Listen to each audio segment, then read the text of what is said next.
Good evening dear students. आज अपने the Hindu editorial को करेंगे।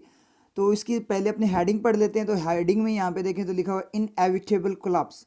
इनएविटेबल का मतलब क्या होता है? जरूरी, अनिवार्य जो होता है, जिसको टाला ना जा सके, ऐसा कोलैप्स हुआ है। कोलैप्स का मतलब विध्वंस होता है, विनाश होता है, या फिर कोई चीज़ ढह जाना, मतलब किसी चीज़ में गिरावट आना।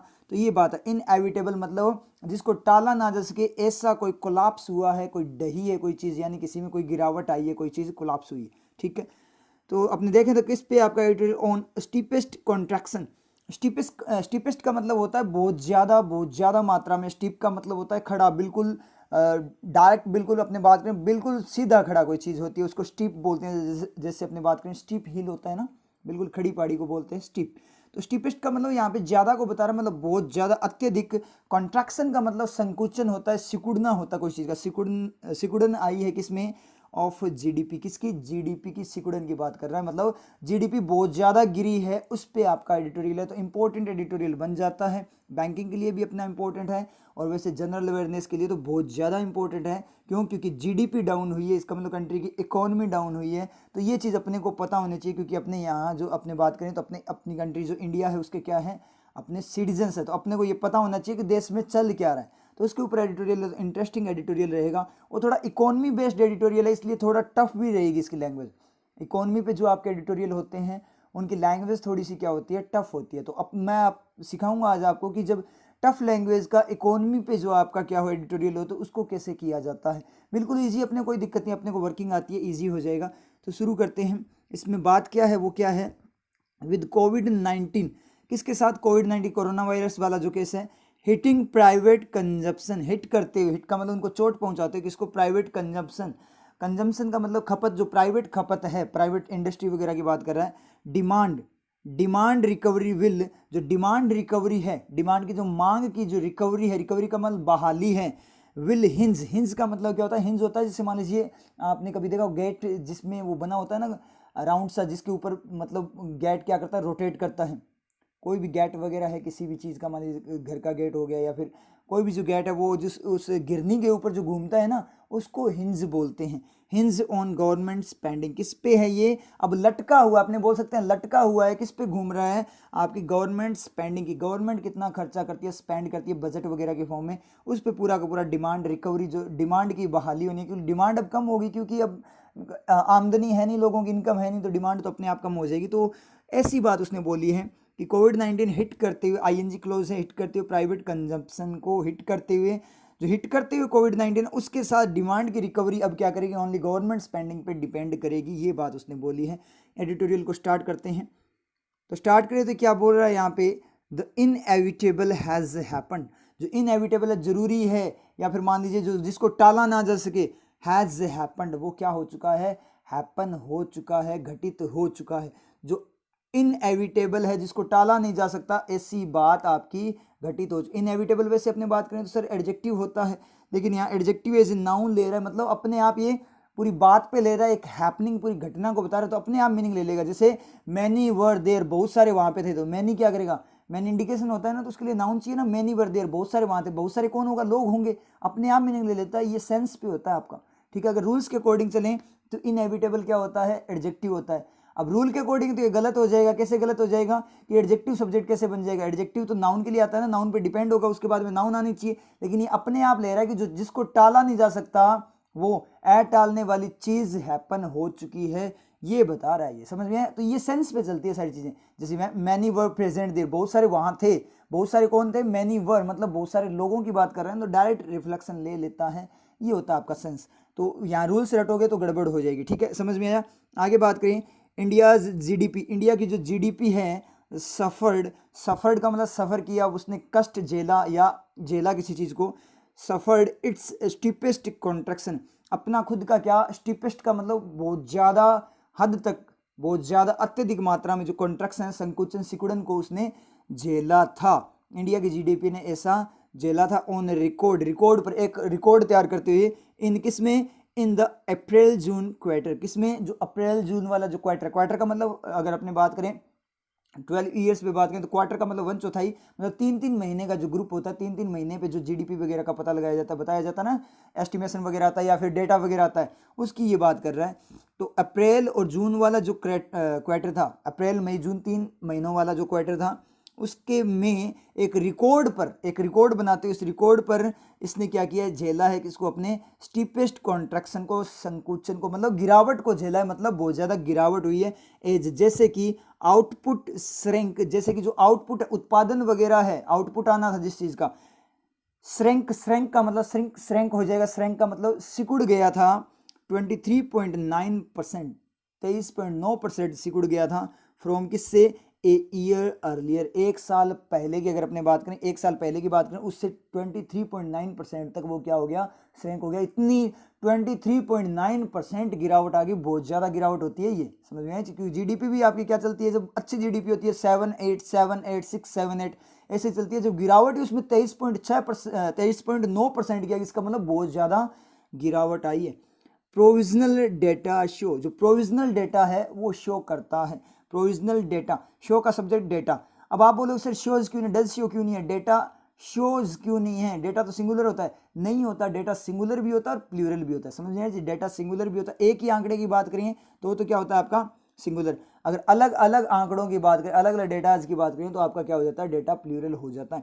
तो प्रोविजनल का मतलब जो अस्थायी डेटा है वो शो करता है, मतलब अभी फिक्स नहीं हुआ है, पूरी फिक्स रिपोर्ट नहीं आई है, नॉर्मल एस्टिमेशन की फॉर्म में बात करें तो ये बात, तो ये प्रोविजनल डेटा क्या शो करता है, ये पूरी बात है। अब अपने इसे बोलते हैं प्रोविजनल डेटा शो दैट, अगर रिपोर्टेड स्पीच को लेकर चले, रूल्स को लेकर चले आप तो provisional data show that, provisional data show करता है। अब आप यहाँ बोलोगे sir show, provisional data show करता है, क्या शो करता है, जिस चीज को शो करता है तो ऑब्जेक्ट बाद में आना चाहिए था ना, तो ऐसा नहीं है, ये प्रोविजनल डेटा इस पूरी बात जो बताइए ना इसको शो करता है, लास्ट में लिख दिया बस, इसने कोई दिक्कत वाली बात नहीं है। तो यहाँ पे फिर से रूल्स करते हो तो फिर से आपका गलत हो जाता है, आपको सिर्फ मीनिंग देखना होता है कि क्या बोला है कि इंडिया की जीडीपी बहुत ज्यादा गिरी है, ये बात प्रोविजनल डेटा शो करता है। इस तरीके से ये बना है, चाहे इसको स्टार्ट में लिख दो, चाहे लास्ट में लिख दो, चाहे बीच में लिख दो, कोई दिक्कत वाली बात नहीं है, बस वो स्ट्रेस पे डिपेंड करता है कि आप स्ट्रेस किस पे देना चाहते हो। तो अभी यहाँ जीडीपी पे स्ट्रेस दिए कि जीडीपी गिर गई, और बताया लास्ट में बता दिया कि एक्स्ट्रा इन्फॉर्मेशन की फॉर्म में बोल देता हूँ कि कैसे बता दिया कि ये बात प्रोविजनल डेटा शो करता है, पहले तो बोलिए जीडीपी बहुत ज्यादा गिर गई,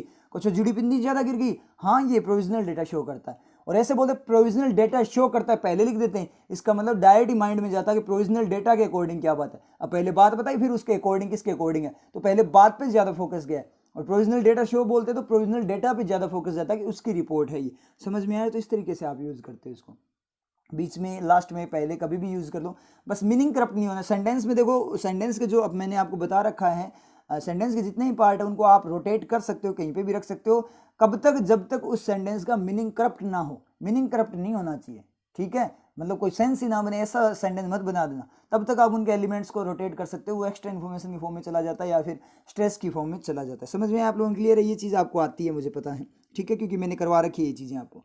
आगे बात करें, इट इज़ एविडेंट, ये एविडेंट है, एविडेंट है इसका मतलब स्पष्ट है, एविडेंस का मतलब सबूत होता है, ये सबूत की फॉर्म में मतलब क्या है, स्पष्ट है, क्या स्पष्ट है, दैट, दैट को अपने 3 वर्किंग होती है, की, जो, वह, तो यहाँ अपने पढ़ेंगे की तरह पढ़ेंगे, पहले की तरह पढ़ेंगे, जो, वह बाद में देखेंगे, और वैसे भी वह तो हो नहीं सकता क्योंकि इसके बाद में कोई नाउन नहीं है, इंडिकेशन के लिए नाउन चाहिए था, ठीक है, या फिर डायरेक्ट ये सब्जेक्ट बनता, तो उसके लिए जो, सॉरी, जो आपका है, जो क्या होता है, इंडिकेशन नहीं होता, जो आपका सब्जेक्ट होता है, तो इसके लिए क्या होना चाहिए था, आगे कोई मॉडल वगैरह होना चाहिए, वह ये है नहीं, क्यों, क्योंकि कोई नाउन वगैरह जिसके इंडिकेशन देना है वह, उसके लिए ये है नहीं, यहाँ पे कुछ भी नहीं है, वह ये हो नहीं सकता क्योंकि जिसके लिए आया है वो कोई बात नहीं बताई, आगे डायरेक्ट उसने द स्ट्रिंजेंट मतलब नई बात स्टार्ट कर दी, द से स्ट्रिंजेंट को क्या कर दिया, अलग कर दिया, इसका मतलब दैट की तरह है, चेक कर लें, कोई दिक्कत नहीं है, कि द स्ट्रिंजेंट कोविड-19 लॉकडाउन, जो स्ट्रिंजेंट का मतलब जो सख्त कठोर, स्ट्रिंजेंट का मतलब कठोर होता है, जो कठोर कोविड-19 जो लॉकडाउन्स हैं, आप एक काम किया करो, अपने साथ नोटबुक रख लिया करो आप, ठीक है, जिसमें आप वोकैब नोट करते हो, तो मैं यहाँ पे जब मीनिंग बताता हूँ ना उसको आप नोट कर लिया करो, या फिर आप मीनिंग एक बार ना लिखना चाहो तो ना लिखो, तो आप क्या करो, जो मतलब आप एडिटोरियल साथ में चलता है, तो जब आपको कोई ऐसी वोकेब दिखती है कि ये वाली वोकेब थोड़ी मान लीजिए अपने को याद करनी चाहिए, ये वोकेब अपने को याद नहीं है, वैसे स्ट्रिंजेंट बहुत बार आ चुका है पहले भी, ठीक है, अगर याद नहीं है तो आप क्या करो, उस वोकेब को लिख लिया करो, नोट डाउन कर लिया करो, उसके बाद में जब क्लास हो जाए उसके बाद में क्या किया करो, आप उस वोकेब को डिक्शनरी वगैरह जो आपकी है, स्मार्टफोन सभी के पास है, उसमें से डिक्शनरी से आप क्या करो, उसको उसका मीनिंग देख लिया करो और उस मीनिंग को साथ में लिख लिया करो, समझ में आ रही चीज़, मीनिंग को साथ में लिख लिया करो। और अपने जैसे वोकेब करते उस तरीके से लिखो तो बहुत ही अच्छी बात है, ज़्यादा याद होगा आपके सिनोनिम एंटोनिम इस तरीके से अगर लिखना चाहो तो यूज़ करते हुए, फिर आपके वोकेब ज़्यादा याद होगी। अगर टाइम नहीं है तो कोई दिक्कत नहीं है, एक बार वोकेब लिख लो और उसका मीनिंग लिख लो, ठीक है। तो नोटबुक अपने साथ में रख लिया करो आप। तो यहाँ पे बात इट इज़ एविडेंट, ये स्पष्ट है कि स्ट्रिंजेंट कोविड-19 जो लॉकडाउन्स हैं, जो लॉकडाउन वगैरह थे, इन फोर्स का मतलब फोर्स में है, जो मतलब लागू है, मतलब जो पावर में है, ठीक है। थ्रू किसके माध्यम से, through the first third of the quarter, पहले थर्ड और क्वार्टर का पहला थर्ड। अब ये कोई मीनिंग नहीं है, एक तो इससे होता है कि जितनी क्वार्टर है उसके फर्स्ट थर्ड की बात हो रही है, पहले थर्ड की, पहले तीसरे की बात हो रही है, तो पहले तीसरे क्वार्टर की बात हो रही है। जैसे मान लीजिए जनवरी से लेकर आपका मार्च का हो गया, फिर अप्रैल से जून का हो गया, उस तरीके से अपने 12 मंथ्स का जो जितने हैं उनके अकॉर्डिंग। लेकिन उसके लिए तो क्वार्टर्स होना चाहिए था ना, कि चारों क्वार्टर्स की बात करें तो क्वार्टर्स होना चाहिए, क्वार्टर नहीं होगा। तो द क्वार्टर हुआ फिक्स क्वार्टर, मतलब उसी की बात कर रहा है, कौन सा, अप्रैल से जून वाला जो क्वार्टर, उसी की बात कर रहा है। और फर्स्ट थर्ड का मतलब पहला थर्ड पार्ट, पहला एक तिहाई पार्ट। तो एक क्वार्टर में कितने होते हैं, 3। एक क्वार्टर में कितने होते हैं, 3 क्या होते हैं, वो वाला क्वार्टर नहीं है, उस क्वार्टर में तो पता नहीं क्या 3 होते हैं। क्वार्टर का मतलब क्या है, एक क्वार्टर में 3 क्या होते हैं, 3 महीने होते हैं ना। तो फर्स्ट थर्ड मतलब फर्स्ट थर्ड का मतलब क्या है, एक तिहाई, थर्ड का मतलब एक तिहाई, मतलब पहला महीने की बात कर रहा है, अप्रैल की बात कर रहा है। तो through the first third of the quarter वो फोर्स में आए थे, कौन से, आपके लॉकडाउन्स, ठीक है। एंड सब्सटेंशियली इन में, अगर मूल रूप से अपने बात करें तो मई में, ठीक है, मई में होलोड आउट डिमांड, उन्होंने क्या कर दिया, होलो आउट कर दिया, किसको, डिमांड को। जो डिमांड है उसको होलो कर दिया, होलो का डिड होलो, ठीक है, V2 है। तो होलो आउट का मतलब क्या हो गया, खोखला बना दिया डिमांड को। सब्जेक्ट ढूंढो जल्दी से, होलो आउट का, डिड होलो का सब्जेक्ट ढूंढो। मे को इन खा गया, ठीक है, क्वार्टर को ऑफ खा गया, फर्स्ट थर्ड तो क्वार्टर के लिए यूज हुआ है, ठीक है। थ्रू, उसको थ्रू खा गया, फर्स्ट थर्ड को क्या थ्रू खा गया, फोर्स को इन खा गया। लॉकडाउन आपके फ्री बचे हैं, क्योंकि दैट के बाद में नया सेंटेंस है ना, तो ये बिल्कुल फ्री बचे हैं। तो लॉकडाउन होलोड आउट डिमांड, जो लॉकडाउन हुए उन्होंने डिमांड को खोखला कर दिया, बिल्कुल सही बात। और कैसे बोल रहे हैं, उसने बोला कि जो लॉकडाउन फोर्स में आए, लागू हुए, फर्स्ट जो क्वार्टर था आपका, जो अप्रैल से जून वाला, उसके फर्स्ट थर्ड में, मतलब अप्रैल में जो आए। अगर अपने मूल रूप से बात करें तो ज़्यादा लॉकडाउन कब हुआ था, मई के अंदर जो हुआ था, उस लॉकडाउन, उन लॉकडाउन जो लॉकडाउन वगैरह हुए थे, बहुत सारे लॉकडाउन हुए थे, उन लॉकडाउन्स ने क्या किया, उन लॉकडाउन्स ने क्या कर दिया, डिमांड को खोखला कर दिया था। ये बात इन्होंने बोली है। आगे बात करें, प्राइवेट कंजम्पशन स्पेंडिंग, जो प्राइवेट जो कंजम्पशन, खपत की जो स्पेंडिंग, खर्चा है, खपत का मतलब कोई चीज़ को यूज करना, और स्पेंडिंग का मतलब उस पर खर्चा करना। तो प्राइवेट कंजम्पशन जो स्पेंडिंग है, विच अकाउंट्स, जो अकाउंट करती है, डज अकाउंट सब्जेक्ट, विच किसके लिए है, स्पेंडिंग सिंगुलर, कोई दिक्कत नहीं है। विच अकाउंट्स, जो अकाउंट्स करती है, फॉर अकाउंट, फॉर का मतलब अकाउंट करती है, किसके लिए अकाउंट करती है, मतलब अपने हिस्से में लेकर आती है। ऑलमोस्ट, लगभग, अकाउंट का मतलब हिस्से में लाना। ऑलमोस्ट 60% ऑफ GDP, जो क्या करती है, 60% ऑफ GDP का अपने अकाउंट में रखती है। मतलब 60% GDP किस पे होती है आपकी, डिपेंड होता है। GDP का 60% पार्ट कौन सा है, प्राइवेट कंजम्पशन स्पेंडिंग, प्राइवेट जो आपका है ना, प्राइवेट फील्ड, प्राइवेट जो मार्केट है उसका, वो 60% लेकर आता है GDP का, मतलब बहुत ज़्यादा पार्ट होता है उसका। कॉन्ट्रैक्टेड टू 26.7%, वो कॉन्ट्रैक्ट हो गई, सिकुड़ गई, कितनी सिकुड़ गई, 26.7% सिकुड़ गई, ठीक है। एज, जैसे कि अब कॉन्ट्रैक्ट कौन हुआ है, सब्जेक्ट ढूंढे, डिड कॉन्ट्रैक्ट का, कॉन्ट्रैक्टेड का मतलब कॉन्ट्रैक्ट हो गई, सिकुड़ गई थी, ठीक है। डिड कॉन्ट्रैक्ट का सब्जेक्ट अपने देखें तो GDP को ऑफ खा गया, 60% को फोर खा गया, ठीक है। विच अकाउंट्स के साथ चलो स्पेंडिंग, तो स्पेंडिंग यहाँ पे सब्जेक्ट बन जाएगा। तो सब स्पेंडिंग जैसे ही सब्जेक्ट बना तो जेरेंड बन जाएगा, समझ में ये चीज़। जैसे ही ING आपका सब्जेक्ट बनता है तो नाउन की तरह होता है ना, तो नाउन ING नहीं, एक्शन नाउन की तरह होगा। तो एक्शन जब नाउन की तरह होता है तो वो किसकी तरह यूज होता है, आपका जेरेंड होता है। तो ये जेरेंड बन जाएगा।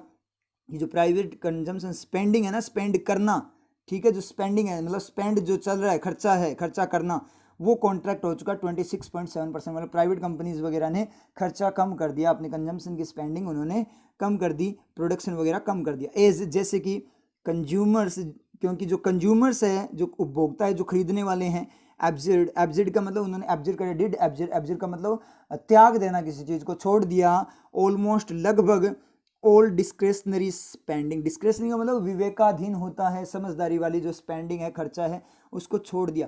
समझदारी की फॉर्म में मतलब इन्वेस्टमेंट टाइप का जो खर्चा है उसको उन्होंने क्या कर दिया, छोड़ दिया। क्योंकि अब इनकम नहीं रही, जो कंज्यूमर है वो तो नॉर्मल लोग होंगे ना, आम इंसान होगा, ठीक है, सिटीजन्स होंगे, उनके पास कोई इनकम नहीं रही, तो उन्होंने क्या कर दिया, जो मैक्सिमम स्पेंडिंग खर्चे वगैरह को लागत को क्या कर दिया उन्होंने छोड़ दिया। अब वो छोड़ देंगे तो प्राइवेट मार्केट फिर स्पेंडिंग करेगा कैसे, वो भी तो स्पेंडिंग कम करेगा ना। जब वो लोग डिमांड ही नहीं करे, कोई प्रोडक्ट्स की डिमांड ही नहीं हो रही वहाँ पे, तो कंपनी क्यों प्रोडक्ट जनरेट करेगी, नहीं करेगी ना। तो कंपनी प्रोडक्ट जनरेट करना बंद कर देगी, तो बंद कर देगी तो उसके बाद में क्या होगा, स्पेंडिंग कम हो जाएगी उनकी, स्पेंडिंग कम होगी तो बिक्री कम होगी, बिक्री कम होगी तो इनकम वगैरह नहीं होगी, इनकम वगैरह कम होगी तो इसका मतलब जो इकोनॉमी है कंपनीज की, प्राइवेट कंपनी, वो कम होगी, वो कम होगी तो 60% जीडीपी का उन पे डिपेंड करता है, तो जीडीपी अपने आप कम हो जाएगी। समझ में आई चीज़, तो इस तरीके से ये बोलना चाहता है।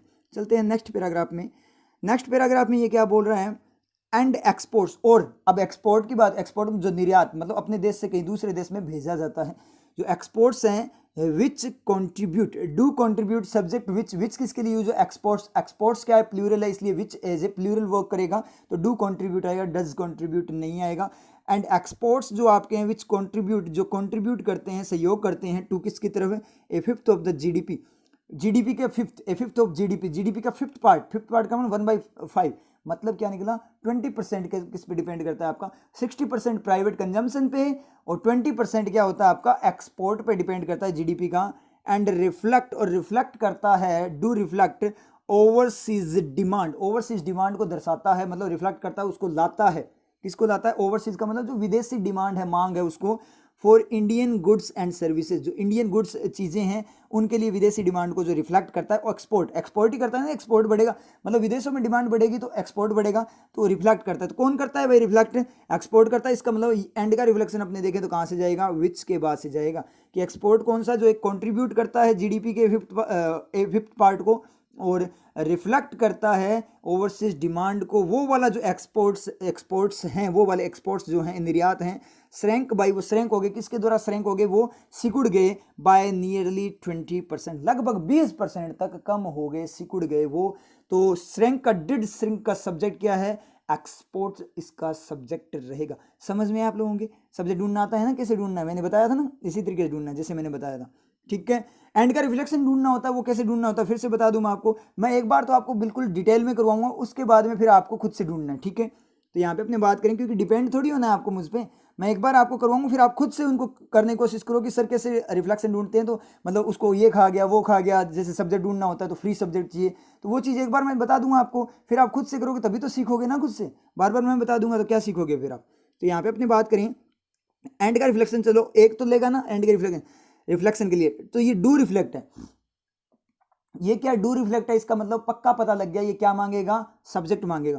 अगर ऑफ के बाद रखूँ तो ऑफ के बाद तो डू रिफ्लेक्ट सर्वाइव ही नहीं करेगा, एक्शन सर्वाइव ही नहीं करेगा, V1 क्यों नहीं सर्वाइव करेगा, क्योंकि दीवार के बाद में सर्वाइव नहीं करेगा।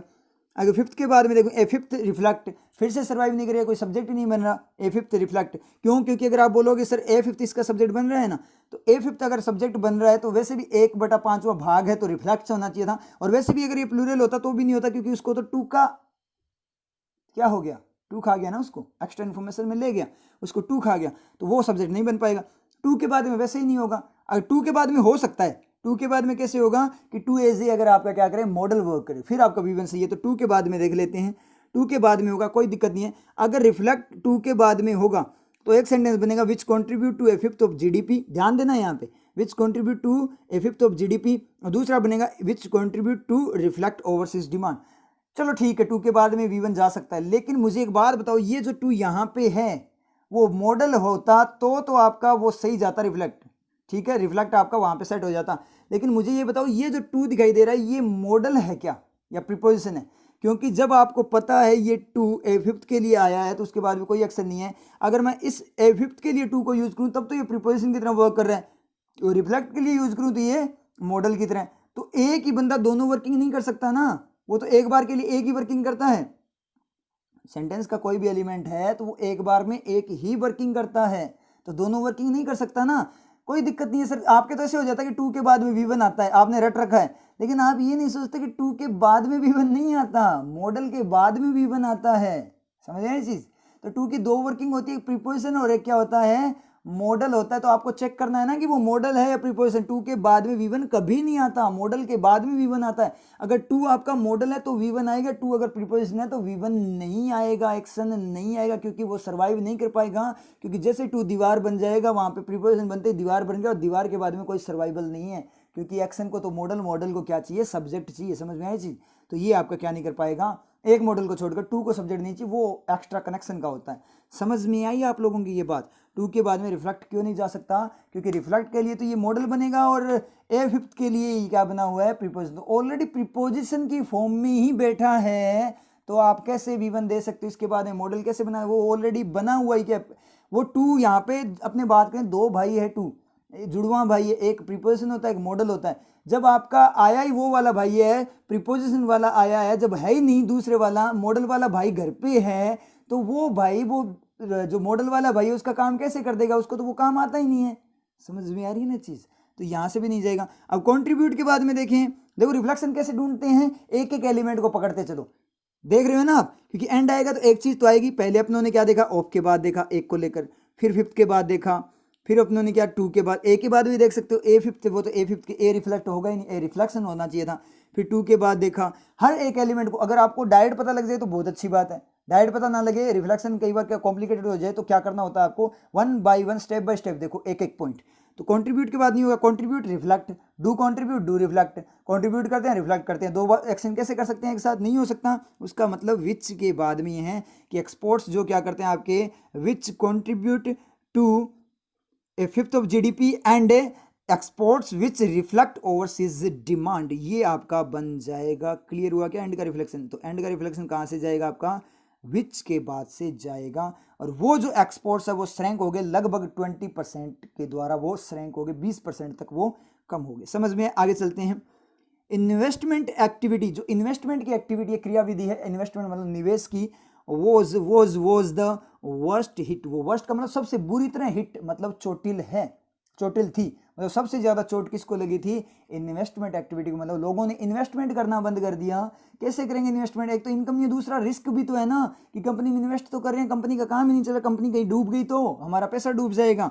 ठीक है, कोलैप्सिंग, कोलैप्स करते हुए, जो एक्टिविटी है कोलैप्स करते हुए मतलब क्या है, कोलैप्स होते हुए मतलब डहते हुए, मतलब खराब होते हुए, विनाश होते हुए 47% अपने आप खत्म हो रही है ना इन्वेस्टमेंट एक्टिविटी। जब लोग नहीं कर रहे, जानबूझकर तो नहीं की जा रही, तो अपने आप इन्वेस्टमेंट एक्टिविटी कम होगी, क्योंकि लोगों को डर लगने लग गया। तो कोलैप्सिंग, तो यहाँ पे आईएनजी क्लोज हो जाएगा। कोलैप्सिंग एंड श्रिंकिंग, श्रिंक होते हुए, कोलैप्स होते हुए और श्रिंक होते हुए, किसमें, इन शेयर ऑफ जीडीपी, किसमें, जीडीपी के शेयर में, हिस्से में, टू अबाउट 22%, लगभग 22% तक वो क्या होगी, श्रिंक हो गई, कोलैप्स हो गई। फ्रॉम 32% के से 32% से ए ईयर अर्लियर, जो कि एक साल पहले था, इन्वेस्टमेंट जो एक साल पहले था 32%, अब वो 22% के लगभग आ गया। एज जैसे कि लार्जर बिजनेसेस कंजर्व्ड किस, लार्जर जो बिजनेस है उन्होंने क्या कर दिया। बहुत बड़ा सेंटेंस जा रहा है, ये समझ में नहीं आएगा आपके, तो एक बार पहले वाली बातें देख लेते हैं दोबारा से, समझ में आ गया होगा बहुत सारों को तो, लेकिन अपने पहली बातें देख लेते हैं, एक बार कंप्लीट कर लेते हैं कि कोलैप्सिंग और श्रिंकिंग क्या है। तो कोलैप्सिंग और श्रिंकिंग देखते ही, बता तो दिया मैंने, लेकिन दोबारा से देखते हैं, बताता हूं मैं कैसे करना होता है जेरेंड और क्लोज में, कैसे, बहुत सारे बच्चों ने पूछा जेरेंड क्लोज में डिफरेंस कैसे करेंगे। ठीक है, तो ये चीज़ अपने करते हैं, एक बार शुरू करते हैं। मैन एक्शन देखते हैं, मैन एक्शन होगा नहीं क्योंकि इससे पहले कोई मॉडल नहीं है। ठीक है, और एडजेक्टिव भी नहीं होगा, आईएनजी दिखती है, एडजेक्टिव, मैन एक्शन, चार वर्किंग दिखती है, क्लोज जेरेंड। ठीक है, तो यहाँ पे मैन एक्शन तो होगा नहीं और श्रिंकिंग वगैरह, उसके बाद एडजेक्टिव नहीं, कि उसके बाद कोई नाउन नहीं है कि कोलैप्स करने वाला और श्रिंक करने वाला क्या है। अब जेरेंड और क्लोज बचते हैं अपने पास, तो आप जेरेंड को चेक कर लिया करो, एक बार जेरेंड को चेक कर लिया करो। उसने बोला कोलैप्सिंग एंड श्रिंकिंग है जीडीपी में, कि शेयर में, लगभग 32% से 22% वाली जो एक साल पहले था, ठीक है 32% से, उससे 22% वाले जो कोलैप्सिंग और श्रिंकिंग है। हाँ, क्या करूं, अभी पीछे से तो कोई तीर नहीं आ रहा ना, पीछे से कोई तीर नहीं आ रहा, क्योंकि अगर आप जेरेंड ले रहे हो तो नाउन बनेगा, नाउन बनेगा तो एलिमेंट बनेगा, एलिमेंट को सेटिस्फाई करना पड़ेगा नाउन को, तो पीछे से किसी का तीर नहीं आ रहा, वो वर्स्ट हिट, ये तो क्या है, अलग से सेंटेंस चला गया, अलग ही हो गया सेंटेंस अपना। ठीक है, बात ही अलग हो गई।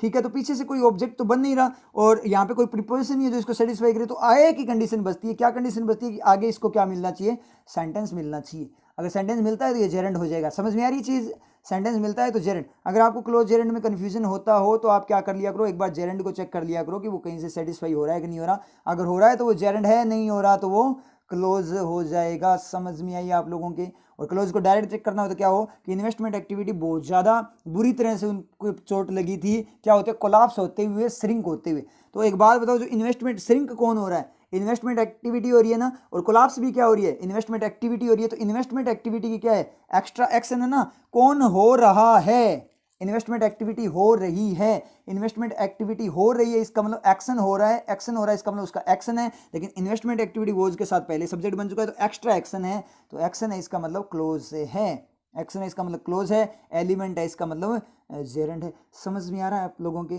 ठीक है। The person talking to me is your uncle, ध्यान से देखना सेंटेंस को, the person talking to me is your uncle, आदमी आपका क्या है? अंकल है। ठीक है, आदमी क्या है? आपका अंकल है, वो पर्सन जो है वो क्या है? आपका अंकल है। The person is your uncle, एक सेंटेंस ये, the person is talking to me दूसरी बात ये, तो बात को कनेक्ट करता है ना, जब बात को जोड़ते हैं तो आपका क्लोज होता है। समझ पा रहे हो क्या चीज को? ध्यान से देखो, दो बातें बोलता हूं मैं, the person is your uncle, the person is talking to me, the person is your uncle, the person is talking to me, आदमी आपके अंकल हैं, आदमी मुझसे बात कर रहा है। समझ में आ रही है चीज? ठीक है, तो दो एक्टिविटी, एक तो वो अंकल है, दूसरी वो एक्टिविटी कर रहे हैं। अब आप एक सेंटेंस बनाना चाहते हो तो एक्टिविटी उस पर्सन की एक्टिविटी को, उस पर्सन के काम को, उस पर्सन के एक्शन को आप बीच में डाल रहे हो एक्स्ट्रा इंफॉर्मेशन की फॉर्म में, तो जब वो पर्सन का एक्स्ट्रा एक्शन होगा तो वो आपका क्लोज होता है। और एक्टिविटी खुद सब्जेक्ट ऑब्जेक्ट वगैरह कोई एलिमेंट बन जाए तो जेरेंट होता है। दोबारा से देखें, the person talking to me is your uncle, आदमी मेरे से बात करने वाला जो बात कर रहा है, आप ऐसे बोला करो, बोल हिंदी में बोल दिया जो मेरे से बात कर, who is talking to me बोल सकते हो ना, तो who is talking to me तो सेंटेंस कैसे हो जाता है? क्लोज केस में क्या होता है? आप कोई सेंटेंस नहीं देना होता, एक्स्ट्रा इन्फॉर्मेशन में डायरेक्ट देना होता है, तो the person talking to me is your uncle, ये आपके समझ में आया। दूसरा सेंटेंस में बोलता हूं, talking to me is very good thing, ठीक है, मेरे से बात करना बहुत अच्छी चीज है, ठीक है, तो मेरे से बात किया करो। समझ में आ रही है चीज? Talking to me is not required now, ठीक है, मान लो मैं रूठ गया किसी से, ठीक है, वो बात करना चाहता है मुझसे, तो मैंने बोला कि हद हो गई, अब लिमिट से बाहर हो गई बात। Now talking to me is not required, कोई जरूरत नहीं है मुझसे बात करने की। किसकी जरूरत नहीं है? उस टॉकिंग का एक्शन करने की जरूरत नहीं है। किसकी जरूरत नहीं है? उस एक्शन की जरूरत नहीं है। तो कौन रिक्वायर्ड नहीं है? What is not required? What is not required? Give me the answer. What is not required? The talking is not required. Are you getting it? समझ में आया आप लोगों के? The talking is not required, जो मेरे से talking to me is not required, मेरे से बात करना रिक्वायर्ड नहीं है। इसका सब्जेक्ट क्या है? टॉकिंग है, तो ये क्या है? जेरेंट। समझ में आ गया होगा सभी के? समझ में आई ना चीज? इस तरीके से करना होता है। Talking to me is not required, क्या रिक्वायर्ड नहीं? क्या चीज जरूरी नहीं है? क्या चीज जरूरी नहीं है? चीज मतलब नाउन, टॉकिंग जरूरी नहीं है। जरूरी क्या नहीं है? टॉकिंग ही जरूरी नहीं है, टॉकिंग खुद जरूरी नहीं है, वो एलिमेंट की फॉर्म में जरूरी, वो एक्शन करना जरूरी नहीं है, तो वो खुद सब्जेक्ट बन रहा है। इसका मतलब जेरेंट है। The person talking to me is your uncle, वो क्या है? क्लोज है, क्योंकि इसकी एक्स्ट्रा एक्शन है। समझ में आ गया होगा? ठीक है, एग्जाम्पल से। ठीक है, नहीं आएगा तो कोई दिक्कत नहीं है, और अपने करते ही चलेंगे बार बार इन चीज़ों को। आगे बात करें, as larger businesses conserve case, जैसे कि अब इतनी बात समझ में आ गई कि इन्वेस्टमेंट एक्टिविटी की सबसे ज़्यादा चोट उनको लगी है कोलाप्स होते हुए, श्रिंक होते हुए, कि 32% या 22%, पिछले साल जो 32% थी वो 22% आ गई। जैसे कि या क्योंकि या जैसे कि लार्जर बिजनेसेस, जो बड़े उद्योग हैं, कंजर्व्ड केस, उन्होंने क्या किया? सुरक्षित कर लिया अपने पास कैश को। कैश का मतलब उन्होंने कैश जो पेमेंट है उसको क्या कर लिया? अपने पास सुरक्षित रख लिया, मतलब अपने इन्वेस्टमेंट वगैरह उन्होंने एक बार स्पेंडिंग वगैरह को बंद कर दिया। एंड रेफरेंड, और क्या कर दिया? रेफरेंड किया। रेफरेंड का मतलब क्या होता है? बचना। किसी रेफरेंड का मतलब टालना, अवॉइड करना। समझ रहे? रेफरेंड का मतलब टालना, अवॉइड करना, रोकना।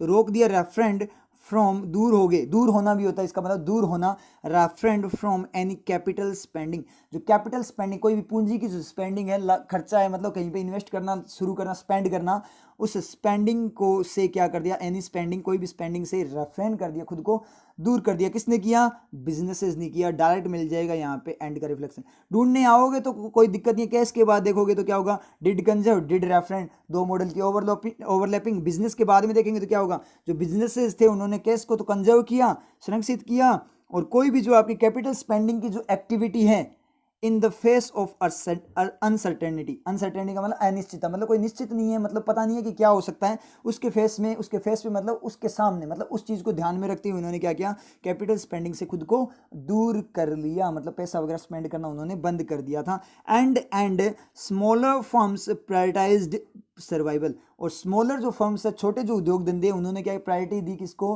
प्राथमिकता दी। किसको प्राथमिकता दी? सर्वाइवल को, कि अब तो बचना है तो बच लो, एक बार रोक दो काम को, कोई दिक्कत नहीं है, एक बार बच जाओ, बचाव कर लो। क्योंकि अगर स्पेंड करने की कोशिश की तो उल्टे वापस से पछाड़ खाकर गिरेंगे, मुंह के बल गिरेंगे, क्योंकि स्पेंड करोगे, प्रोडक्शन करोगे, जब कोई खरीदने वाला ही नहीं होगा तो आपका काम कैसे चलेगा।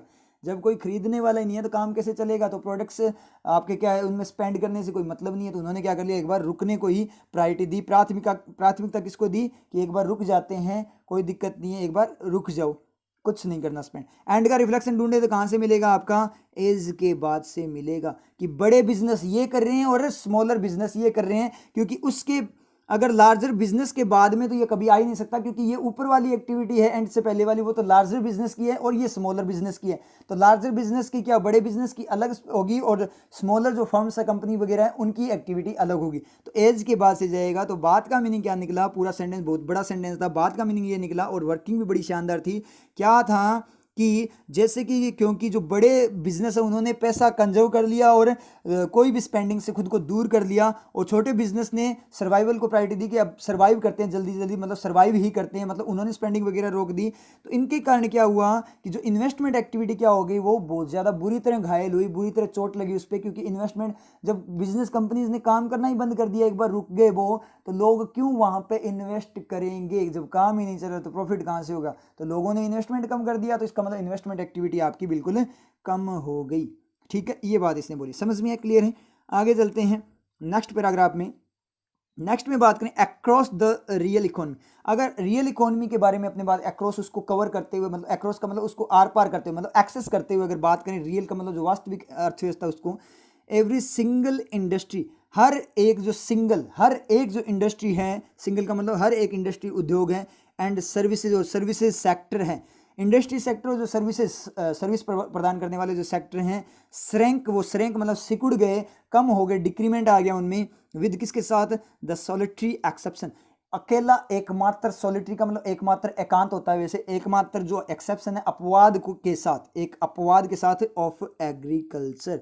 तो वो सारे के सारे सिकुड़ गए सिर्फ एक एग्रीकल्चर के अपवाद के साथ। मतलब जितने भी हर एक सिंगल इंडस्ट्री, हर एक सेक्टर क्या हो गया, सिकुड़ गया, एक अपवाद के साथ। किसका अपवाद है, एकमात्र अपवाद किसका, एग्रीकल्चर। मतलब एग्रीकल्चर सेक्टर में इतना ज्यादा नुकसान नहीं हुआ, ये बात ये बोलना चाहता है। विच ग्रू, जो ग्रू हुआ, जो बढ़ा 3.4%, जिसने बढ़ोतरी की 3.4% से, वो इंक्रीमेंट, सब में डिक्रीमेंट आया, एग्रीकल्चर में इंक्रीमेंट आया कम लेकिन आया 3.4%। एंड आउटपेस्ड, और जिसने आउटपेस्ट, विच किसके लिए, एग्रीकल्चर सेक्टर के लिए यूज हुआ, एग्रीकल्चर के लिए यूज हुआ है, आउटपेस्ट द ईयर अर्लियर, एक साल पहले वाला जो है, ठीक है, the year earlier quarters 3% expansion, जो एक साल पहले वाला जो क्वार्टर था, ये वाला ही, अभी जो क्वार्टर कौन से की बात हो रही है, अप्रैल से जून वाले की, जो एक साल पहले वाला जो क्वार्टर का जो 3% एक्सपेंशन था, विस्तार था, मतलब पिछले क्वार्टर में 3% की बढ़ोतरी हुई, उसको भी इसने क्या कर दिया, आउटपेस कर दिया। आउटपेस का मतलब आगे निकल जाना, उससे भी आगे निकल गया, 3.4% इंक्रीमेंट लाते हुए। मतलब क्या निकला कि पिछले साल 3% एग्रीकल्चर सेक्टर में ग्रोथ आई थी, उसको इसने आउटपेस मतलब पार करते हुए, उसको पछाड़ते हुए अब की बार कितनी की है ग्रोथ, 3.4% की है। मतलब सभी सेक्टर्स रैंक हुए हैं सिर्फ एग्रीकल्चर को छोड़कर, ये बात इसने बोली है। क्लियर हुआ, समझ में। आगे बात करें, construction suffered the most. Construction जो है, निर्माण कार्य वाला, जो निर्माण बिल्डिंग वगैरह बनाने वाला जो सेक्टर है, सफर्ड, उसने सफर किया। उसने क्या सफर किया का सफर करने का मतलब क्या है, उसने कष्ट उठाया, झेला, मोस्ट सबसे ज्यादा झेलना उसी को पड़ा। प्लंजिंग 50%, क्या होते हुए, प्लंज होते हुए, गिरावट आते हुए, प्लंज होते हुए, गिरते हुए, कितना गिरते हुए, 50% तक गिरते हुए, मतलब उसमें 50% तक गिरावट आ गई। तो प्लंजिंग आईएनजी क्लोज कंस्ट्रक्शन का, फॉलोड बाय, फॉलो करते हुए, फॉलोड जो कि फॉलोड बाय है, followed by the omnibus services एक कैटेगरी, जो ओमनीबस सर्विसेज कैटेगरी है। ओमनीबस का मतलब, ओमनीबस मैंने करवा रखा आपको मीनिंग, मतलब जिसमें सारी चीजें एक साथ हो, ऐसी बस जिसमें हर टाइप की चीज हो, हर टाइप के पैसेंजर हो। ओमनीबस किसी चीज सर्विस की बात करें तो उसमें हर एक सर्विस होती है, सारी को इंक्लूड करते हुए। तो फॉलोड यहाँ पे क्या है, V3 है, और किसके लिए, कंस्ट्रक्शन के लिए है, तो ये ईडी क्लोज है। अब दोनों क्लोज साथ में, एक तो आईएनजी का मतलब कंस्ट्रक्शन ने सफर किया, क्या करते हुए, गिरते हुए, और फॉलोड आईएनजी को, सॉरी कंस्ट्रक्शन को फॉलो किसने किया, किसके द्वारा फॉलो हुआ, ओमनीबस सर्विसेज के द्वारा फॉलो हुआ। किसके द्वारा, ओमनीबस सर्विसेज कैटेगरी के द्वारा फॉलो हुआ, फॉलोड बाय। तो कंस्ट्रक्शन इज प्लंजिंग, प्लंज कर रहा है, तो एक्टिव, एक्टिव फॉर्म आ रही है ना, तो एक्टिव आ रहा है तो एक्टिव क्लोज, आईएनजी क्लोज। और कंस्ट्रक्शन इज फॉलोड, और कंस्ट्रक्शन को फॉलो किया जा रहा है किसी के द्वारा, तो फॉलो किसके द्वारा किया जा रहा है, फॉलो का एक्शन कर रहा है ऑमनीबस सर्विसेज कैटेगरी, और फॉलो किया कौन जा रहा है, कंस्ट्रक्शन, मतलब वो उसका ऑब्जेक्ट, तो पैसिव एलिमेंट, तो आपका ईडी क्लोज, दोनों क्लोज साथ में यूज होगी। अब देखो कंस्ट्रक्शन के लिए यहाँ पे आईएनजी और ईडी दोनों क्लोज इसने साथ में यूज कर लिए, तो दोनों क्लोज भी साथ में यूज हो सकते हैं, ठीक है, तीनों ही यूज हो सकते हैं, कोई दिक्कत वाली बात नहीं। आगे बात करें कैटेगरी कौन कौन सी है ओमनीबस वाली, ट्रेड हो गया, व्यापार हो गया, होटल्स हो गए, कम्युनिकेशन हो गया, ठीक है, कम्युनिकेशन का मतलब बातचीत वाला जो संचार व्यवस्था, ट्रांसपोर्ट हो गया, यातायात वगैरह, ब्रॉडकास्टिंग हो गया, ब्रॉडकास्ट करना मतलब प्रसारण वगैरह करना, ठीक है, विच श्रैंक, जो श्रैंक हुई 47%, कौन सी ओमनीबस सर्विसेज के द्वारा इसको फॉलो किया गया, वो 50% तक हुआ। उसके बाद में ओमनीबस सर्विसेज जो ये ट्रेड वगैरह ये श्रैंक हुई कितनी तक है, सिकुड़ी 47%। Hit by pandemic linked restriction, hit किसके लिए हुआ है, हिट V3 है, किसके लिए यूज हुआ है V3 आपका, इन्हीं ओमनीबस सर्विसेज कैटेगरी, जो कि हिट हुई किसके द्वारा, पैंडेमिक महामारी लिंक्ड, उससे जुड़ी हुई जो रेस्ट्रिक्शंस थे, जो प्रतिबंध थे, जिनके कारण ये हिट हुए, उस तरीके से ये श्रैंक हुए। समझ में आया, क्लियर हो आप लोगों को कैसे बात करें, तो यहाँ पे 3 क्लोज, इसने 3 बार क्लोज यहाँ पे यूज कर लिए दोनों के लिए, समझ में, एक के लिए दोनों कर लिए आईएनजीडी, और जो आपकी ओमनीबस सर्विसेज कैटेगरी है उसके लिए उसने ईडी क्लोज यूज कर लिया, समझ, जो कि हिट थी वो क्या होगी, श्रैंक हो गई थी, क्लियर है। तो ये वाला जो विच है वो किसके लिए आया है, ओमनीबस सर्विसेज कैटेगरी के लिए आया है। समझ में आप लोगों को इतना समझ में आ गया होगा। अब चलते हैं नेक्स्ट पैराग्राफ पे। नेक्स्ट पैराग्राफ में ये क्या बोल रहा है कि मैन्युफैक्चरिंग, मैन्युफैक्चरिंग का मतलब उत्पादन करने वाला सेक्टर की बात कर रहा है, जो उत्पादन है। टू बी ऑल्सो, भी टुक उसने लिया, ए सीवियर बीटिंग, एक सीवियर बहुत गंभीर बीटिंग, चोट को लिया, चोट को, बीटिंग का मतलब उसकी पिटाई हुई, तो पिटाई ली इसका मतलब उसमें भी गिरावट आई। कॉन्ट्रैक्टिंग क्या होते हुए, खुद से ही कॉन्ट्रैक्ट होते हुए, कॉन्ट्रैक्ट का सिकुड़ते हुए, तो आईएनजी क्लोज 39%। अब क्लोज पता लग रहा है ना आपको, आईएनजी क्लोज है या जेरेंड है, ये पता लग रहा है ना आप लोगों को, मैंने बता रखा है आपको बिल्कुल डिटेल में, इतना डिटेल में एक्सप्लेन किया था, ठीक है। अब उसको यूज करो इसके अंदर, ना पता लगे तो मुझे बताते रहना बीच बीच में, लाइव चैट में बता देना कि सर पता नहीं लग रहा, मैं बता दूंगा, ठीक है। तो वापस मैं हर बार करवाऊंगा, कोई दिक्कत नहीं है। फर्स्ट टाइम जब चीज़ आएगी तो उसको मैं पूरा डिटेल से करवाऊंगा, फर्स्ट टाइम जो भी कुछ आएगा उसको मैं पूरा डिटेल से करूंगा, फिर आपको नेक्स्ट में खुद से यूज करना भी तो सीखना है ना, कि ओनली ये तो है नहीं कि मैं करवा रहा हूँ आप समझते जा रहे हो, खुद से कुछ करी नहीं, खुद से नहीं करोगे फिर एग्जाम में मैं थोड़ी जाऊँगा आपके साथ। तो कॉन्ट्रैक्टिंग 39%, कॉन्ट्रैक्ट होते हुए कितना 39% तक एज, जैसे कि डिमांड फॉर प्रोडक्ट्स, जो डिमांड थी प्रोडक्ट्स के लिए, डीम्ड मानना, डीम का मतलब मानना, जिसने मान लिया, डिमांड ने मान लिया, डिमांड ने मान लिया, डिमांड ने मान लिया, कुछ समझ नहीं है, चलो कोई ना। नॉन इसेंशियल, डिमांड ने नॉन इसेंशियल मान लिया, जो इसेंशियल का मतलब जो जरूरी मूलभूत होता है, जो मूलभूत ना हो, मतलब बेसिक रिक्वायरमेंट ना हो। इवापोरेटेड, वो इवापोरेट हो गया, मतलब वाष्पित हो गया, खत्म हो गया, कोई मीनिंग नहीं आया है ना, इवापोरेट क्या हो गया, कुछ समझ में नहीं आया।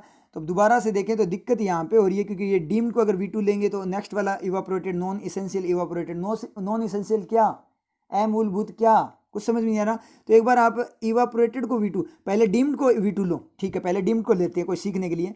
डिमांड फॉर प्रोडक्ट्स डीम्ड, जो मांग है उसने माना, मांग तो मानेगी नहीं, मांग मानी जाएगी, ठीक है, क्या मानी जाएगी, नॉन इसेंशियल मानी जाएगी, कि जो मांग प्रोडक्ट्स के लिए यूज हुआ है, डिमांड फॉर प्रोडक्ट्स, जो डिमांड फॉर प्रोडक्ट्स है, प्रोडक्ट्स कौन से, अब V3 लेते तो अपने पता लग गया, क्योंकि V2 लेते तो अपने क्या है, फोर प्रोडक्ट्स को तो 4 खा गया, तो इसलिए डिमांड ही सब्जेक्ट बनता, लेकिन V3 लेते प्रोडक्ट्स के लिए हो गया। प्रोडक्ट्स कौन से प्रोडक्ट, कौन से उत्पाद जो माने गए, क्या माने गए, नॉन इसेंशियल माने गए, जो जरूरी नहीं माने गए, वो जो प्रोडक्ट्स हैं उनकी जो डिमांड है वो इवापोरेटेड हो गई थी, मतलब वाष्पित हो गई, मतलब खत्म हो गई थी, कम हो गई थी। समझ में आया आप लोगों के। तो इवापोरेटेड V2 है, डीम्ड V3 है, ईडी क्लोज किसका, प्रोडक्ट्स का, मतलब प्रोडक्ट्स जो नॉन इसेंशियल माने गए उनकी डिमांड क्या हो गई, इवापोरेट हो गई, कम हो गई थी। समझ में आया आप लोगों को कैसे पढ़ना होता है। एक बार पढ़ा था कुछ समझ में नहीं आया, देखो दिक्कत यही होती है, जब आप फर्स्ट टाइम खुद से पढ़ते हो, एग्जाम में भी पढ़ते हो तो आपके समझ में नहीं आता, लेकिन चीज़ ये नहीं है कि आपके फर्स्ट टाइम में समझ में नहीं आया, ये बात नहीं होती। मेन बात ये है कि चलो फर्स्ट में नहीं आया, लेकिन नेक्स्ट टाइम आप दोबारा से अगर सेंस की फॉर्म में देखते हो तो आपके समझ में आता है या नहीं आता, वो इंपॉर्टेंट है। क्योंकि फर्स्ट टाइम तो माइंड कुछ भी पढ़ सकता है, माइंड को कुछ नहीं पता, क्योंकि सारी वर्किंग दिखती है कि डिम दिखते V2 भी दिखेगा, V3 भी दिखेगा, इवापोरेटेड V2 भी दिखेगा, V3 भी दिखेगा। समझ में आ रही है चीज़। तो स्टार्ट में पढ़ते ही तो क्या होगा, सारी वर्किंग होती है तो माइंड कोई भी एक वर्किंग देख सकता है, हो सकता है वो गलत वर्किंग हो, लेकिन जल्दी ही माइंड क्या करता है आपका, जैसे गलत मीनिंग जाता है तो वो अपने आप वर्किंग सुधार लेता है। समझ में? अब तरीका बताऊं कैसे सुधारना होता है। कैसे सुधारना होता है कि आपको पता है डीम्ड की V2 और V3 दो वर्किंग होती है। समझ में आया आप लोगों के? V2 और V3 दोनों वर्किंग है, क्योंकि डीम्ड V2 भी ऐसा ही होता है, V3 भी ऐसा ही होता है। अब गिवन में तो गिवन V3 होता है, गैप V2 होता है, लेकिन डीम्ड तो V2 V3 सेम होते हैं। तो आपके माइंड में दोनों वर्किंग रहनी चाहिए। पहले आप V2 की फॉर्म में वर्किंग पढ़ो, अगर वो सेट ना हो तो नेक्स्ट V3 में पढ़ो, अपने आप सेट हो जाएगा। दोनों में से एक तो होगी, श्योर है, एक तो होगी। अगर आप पहले V2 देखोगे, पहले V2 देखो, अगर वो सेटिस्फाई हो रहा है ठीक है, अगर वो सेटिस्फाई नहीं हो रहा फिर आप क्या करो, V3 चेक कर लो। समझ में आई आप लोगों के? फिर आप V3 चेक कर लो तो दोनों में से तो एक वर्किंग होगी, अपने आप मीनिंग आ जाएगा। मेथड समझ में आया ना? वर्किंग अप्लाई करके देखा करो। आगे बात करें एंड और जो फैक्ट्रीज है, जो फैक्ट्री वगैरह है, ठीक है, इवन आफ्टर रीओपनिंग के बाद भी, रीओपनिंग होने के बाद भी, तो रीओपनिंग हो रही है ना फैक्ट्रीज, ठीक है, होते हुए के बाद, मतलब रीओपनिंग किसकी हो रही है, फैक्ट्रीज की हो रही है, उसकी एक्स्ट्रा एक्टिविटी मतलब आईएनजी क्लोज है। स्ट्रगल्ड, उन्होंने स्ट्रगल किया, किसने स्ट्रगल किया, फैक्ट्रीज ने स्ट्रगल किया, मतलब उन्होंने संघर्ष किया टू रन करने के लिए, मतलब चलाने के लिए, सिस्टम चलाने के लिए, अमिड किसके मध्य में, बीच में, शॉर्टेजेस ऑफ लेबर, कमी किसके बीच में, लेबर की कमी, मजदूरों की कमी, एंड एडेड सेफ्टी नॉर्म्स, और जो एड किए गए सेफ्टी नॉर्म्स हैं। अब मुझे समझ में नहीं आया, एक बार रुको, एडेड को अपने एक बार V2 पढ़ लेते हैं। और तो V2 पढ़ते एंड का रिफ्लेक्शन कहाँ से जाएगा, स्ट्रगल से पहले जाएगा ना, तो उसका सब्जेक्ट फैक्ट्री बनेगा ना, कि फैक्ट्रीज ने स्ट्रगल किया रन होने के लिए, मतलब शुरू करने के लिए, मतलब स्टार्ट करने के लिए, सुचारू रूप से चलने के लिए उन्होंने क्या किया, स्ट्रगल किया।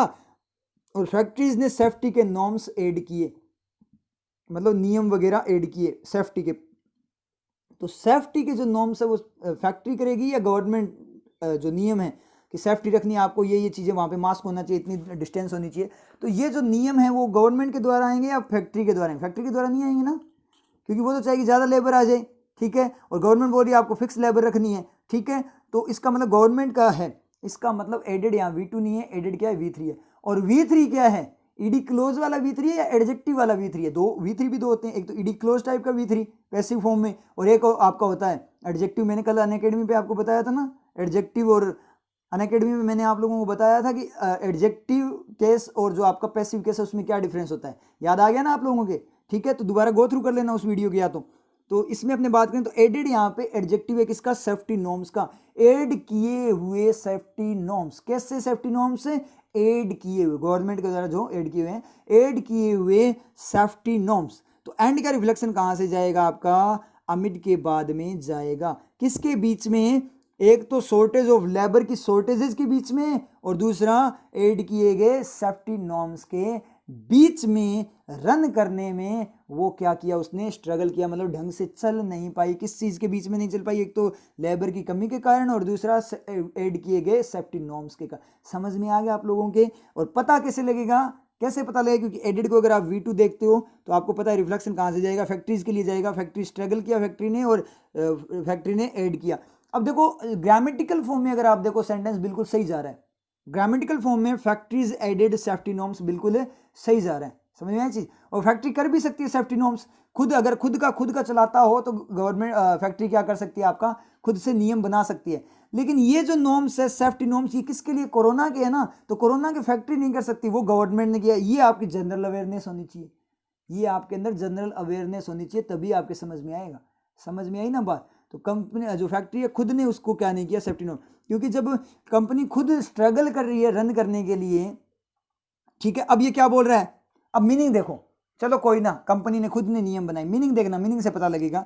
कैसे पता लगेगा कि फैक्ट्रीज ने स्ट्रगल किया, एक तो फैक्ट्रीज ढंग से चल नहीं पाई, ठीक है, कि फैक्ट्रीज ने स्ट्रगल किया रीओपनिंग के बाद, एक तो फैक्ट्री ने स्ट्रगल किया और नियम जोड़े, दोनों बातें अलग अलग होगी ना। फैक्ट्री ने स्ट्रगल किया और नियम जोड़े, तो स्ट्रगल वाली बात को स्पेसिफाई कर रहेगा कि इसने बोला इवन आफ्टर का मतलब रीओपनिंग के बाद भी, रीओपनिंग यहाँ पे दे रहा है ना, एक स्ट्रेस दे रहा है ना कि रीओपनिंग के बाद में दोबारा शुरू होने के बाद भी स्ट्रगल किया, बिल्कुल सही है, दोबारा शुरू होने के बाद भी नियम बनाए, ये कोई मीनिंग नहीं है। दोबारा शुरू होने के बाद मतलब शुरू कर दिया फिर भी स्ट्रगल किया, कॉन्ट्रेरी दे रहा है ना, इवन आफ्टर का मैं कॉन्ट्रेरी टाइप कि शुरू करने के बाद भी उसने स्ट्रगल किया, कॉन्ट्रेरी आ गया मतलब शुरू कर दिया फिर भी स्ट्रगल किया, और शुरू करने के बाद भी नियम बनाए, मतलब पहले भी नियम बनाए, शुरू करने के बाद फिर से नियम बना दिए, तो ये फैक्ट्री के लिए कोई अजीब सा लग रहा है ना, कोई मीनिंग नहीं आ रहा। लेकिन एडेड को अगर अपने एडजेक्टिव पढ़े तो क्या होगा कि स्ट्रगल किया किसमें, एक तो लेबर की कमी और दूसरा जो बनाए गए गवर्नमेंट के द्वारा जो बनाए गए नियम है उन दोनों के बीच में उसने स्ट्रगल किया कि नियम कोई ढंग से वो, क्योंकि नियम के कारण लेबर वैसे कम होगी, शॉर्टेज वैसे थी लेबर की, इन दोनों बातों के कारण उसने स्ट्रगल किया। तो आपका एडेड यहाँ पे भी समझ में आया ना, कैसे पता लगेगा, मीनिंग बनाओगे, माइंड के अंदर पिक्चर बनानी पड़ेगी, बोलना क्या चाहता है। तो जो एडेड को अगर आप अलग पढ़ो तो यहाँ कोई सेंस ही नहीं दे रहा, बात कनेक्ट ही नहीं कर पा रहा, स्ट्रगल के साथ कनेक्ट नहीं कर पा रहा, स्ट्रगल के साथ बात को कनेक्ट नहीं कर पा रहा। लेकिन अगर एडेड को आप वैसे देखो तो स्ट्रगल के साथ हो रहा है कि नियमों के कारण, प्रतिबंध के कारण और शॉर्टेज के कारण उसने ऐसे किया। समझ में क्लियर हुआ। तो ये आपका V3। आगे चलें, इट वॉज लेफ्ट टू, ये लेफ्ट छोड़ दिया गया, किसकी तरफ छोड़ दिया, it was left to the government, ये गवर्नमेंट की तरफ छोड़ दिया गया, मतलब ये गवर्नमेंट के पर छोड़ दिया गया था, ठीक है। टू कीप क्या करने के लिए, कीप रखने के लिए, द बॉटम, बॉटम का मतलब जो बेस है, बेस को from, keep the bottom from falling, falling से रखने के लिए, falling out on demand, demand पर फॉल आउट हो रहा है उससे रखने के लिए, दूर रखने के लिए, फ्रॉम फॉलिंग आउट से कीप रखने के लिए, फॉलिंग आउट से क्या रखने के लिए, दूर रखने के लिए बोल रहा है कि ये सारा का सारा गवर्नमेंट में छोड़ दिया गया कि वो अपने बेस को क्या करे, फॉलिंग से आउट रखे, कीप आउट, फॉलिंग आउट नहीं होगा, गलत गलत पढ़ लिया, कोई मीनिंग नहीं आ रहा था ना। देखो दोबारा से देखो, इट वॉज लेफ्ट टू, ये देखो बहुत ही शानदार सेंटेंस है, इट वॉज लेफ्ट। देखो मुझे भी दिक्कत हुई है, मतलब फर्स्ट टाइम माइंड ने पढ़ा उसके अकॉर्डिंग मैंने पढ़ लिया, लेकिन माइंड ने मेरा तो करेक्शन कर लिया। अब आप देखते हैं क्या, देखो फॉल आउट का मतलब क्या होता है, किसी चीज़ को निकालना, ठीक है, उस तरीके से वर्क करता है। तो मैं क्या कर रहा था, फॉलिंग आउट को साथ में पढ़ रहा था, तो फॉलिंग आउट को जब साथ में पढ़ रहा था 3-4 बार पढ़ा, मीनिंग नहीं आ रहा था ना, दूर रखने के लिए, दूर रखने के लिए ऐसे कर रहा था मैं। समझ में ये चीज़। अब पढ़ना, आप पढ़ना, ऐसे पढ़ना, it was left to the government, दोबारा से रफ करके करते हैं इसको दोबारा से, बहुत शानदार सेंटेंस है ये, it was left to the government, ये गवर्नमेंट की तरफ रख दिया गया, मतलब छोड़ दिया गया, गवर्नमेंट पे छोड़ दिया गया, गवर्नमेंट के भरोसे, to keep the bottom, bottom को रखने के लिए, बेस को रखने के लिए, from falling out on demand, demand पर फॉल आउट करना, गिरना, डिमांड पर गिरने से बेस को रखने के लिए, अब मीनिंग मिल रहा है क्या, डिमांड पर गिरने से बेस को रखने के लिए, गिरने से बेस को गिरने से क्या रखने के लिए, गिरने से बेस को रखने के लिए, तो बेस को क्या चीज रखने के लिए, क्या कुछ रखने के लिए, कोई मीनिंग, दोबारा से देखो सुनो, डिमांड पर क्या गिरने से बेस को रखने के लिए, डिमांड पर गिरने से बेस को रखने के लिए, कोई मीनिंग आ रहा है क्या, कोई मीनिंग नहीं है, क्योंकि मैंने गलत बोल दिया था, समझ लिया था, क्योंकि मैंने फॉलिंग आउट को साथ में पढ़ लिया था। अब क्या करो, फॉलिंग और आउट को अलग अलग पढ़ो, अलग अलग पढ़ना, मीनिंग। अब आप बोलो सर ये कैसे पता लगता है, ये ऐसे पता लगता है, सेंस से पता लगता है, समझ में आई चीज़। आप बोलो सर ग्रामर में आ जाए, ग्रामेटिकल फॉर्म में आ जाए, ये एरर में आ जाए, तो आप क्या बोलोगे कि ये तो सर गलत हो गया, क्योंकि फॉलिंग आउट, क्योंकि मीनिंग ही नहीं बन पा रहा है यार। सर आपने बोला था धुंधलापन आता है, वहाँ पे एरर होती है। सर यहाँ धुंधलापन क्या, यहाँ तो अंधेरा छाया हुआ है, यहाँ तो हमें कुछ समझ में नहीं आया। क्या हुआ कि ये बोल रहे हैं कि डिमांड पर फॉल आउट गिरने से रखने के लिए, गिरने से बॉटम को रखने के लिए, कोई मीनिंग नहीं आ रहा। सर हमें तो धुंधलापन लगा वहाँ पे, तो हमने तो वहाँ एरर कर दी, लेकिन ये आपका एरर नहीं है, ये बिल्कुल सही है। आउट को अलग पढ़ना, it was left to the government, दोबारा से देखते हैं, ठीक है, दोबारा से रफ करके देखते हैं। It was left to the government, ये गवर्नमेंट की तरफ छोड़ दिया गया, to keep the bottom, bottom को फ्रॉम फॉलिंग से आउट।